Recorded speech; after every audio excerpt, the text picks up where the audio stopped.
ஊழல் புகார் தொடர்பாக பங்கு சந்தை ஒழுங்காற்று வாரிய தலைவர் மாதபிபுரி புச், திரிணாமுல் காங்கிரஸ் எம்பி மஹுவா மொய்த்ரா உள்ளிட்ட மூவரை வரும் 28ஆம் தேதி விசாரணைக்கு ஆஜராக லோக்பால் அமைப்பு நோட்டீஸ் அனுப்பியுள்ளது.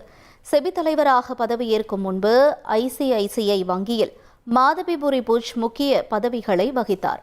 கடந்த 2017ஆம் ஆண்டு செபியில் மாதபிபுரி புச் சேர்ந்தது முதல் செபியிடமிருந்து ஊதியம் பெறுவது மட்டுமின்றி விதிமுறைகளை மீறி ஐசிஐசிஐ வங்கியிலும் பதவி வகித்ததாக காங்கிரஸ் கட்சி குற்றம் சாட்டியது. அந்த வங்கியிடமிருந்து ஊதியம் மற்றும் பிற பண பலன்கள் மூலம் அவர் 16.8 கோடி ரூபாய் வருவாய் ஈட்டியதாகவும் கூறியது. இது தொடர்பாக லோக்பால் அமைப்பிடம் மாதபிபுரி புச் மீது திரிணாமுல் காங்கிரஸ் எம்பி மஹுவா மொய்த்ரா உட்பட மூவர் புகார் அளித்தனர். புகார் தொடர்பாக 4 வாரங்களில் விளக்கம் அளிக்க மாதவி புச்சுக்கு கடந்த நவம்பரில் லோக்பால் உத்தரவிட்டது.